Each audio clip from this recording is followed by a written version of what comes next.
Alright, here I'm going to do a quick video of a Ford F150 V6. This is a 2006 with the 4.2 liter V6 that I picked up a few days ago, and it's been bugging me ever since, this misfire issue. It's misfire on 2 and 6, and then it says random misfire. So first thing I did was I looked online. People said, oh well, sometimes just using C-phone would work, and by the way, I'm doing this inside the cab because it's a little windy outside. I'll do a video of outside the vehicle in a minute.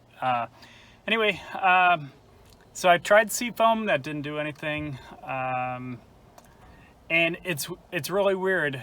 After 55 miles per hour is when the misfire starts to happen, but then it seems to start to happen a little bit more once it warms up. I couldn't tell, but definitely 55 miles an hour, and that was the weirdest thing. It doesn't matter if I'm flooring it from the start, it would be okay.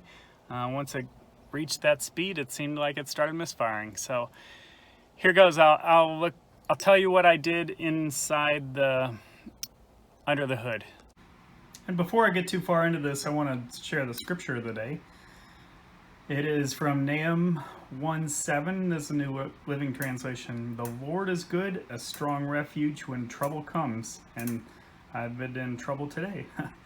He is close to those who trust in him, and I certainly do. All right, so naturally the second thing I did was looked in this coil pack down there. You can see is nice and clean that I'm pointing to, with all the 6 spark plug wires going into it.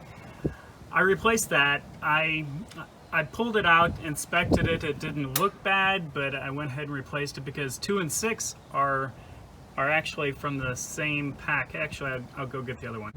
All right, so here's how it sits in there with the control wire coming out. 2 and 6 are in the middle, and I hear that they're connected somehow. So I thought, well, maybe that is it. But this one seems good. It didn't fix it at all.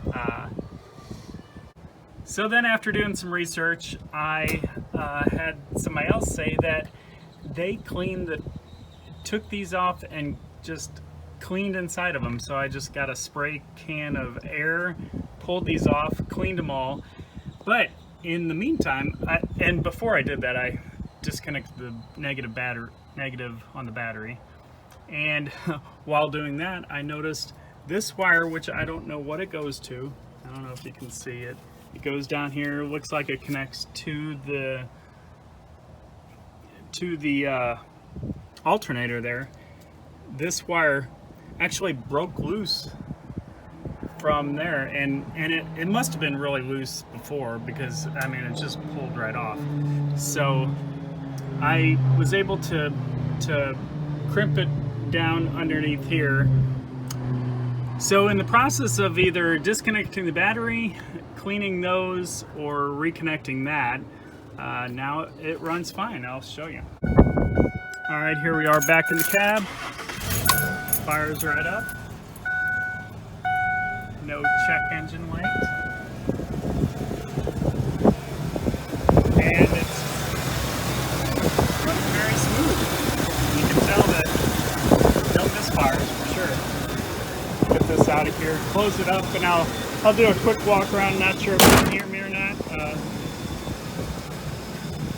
Front end, I need the Ford emblem.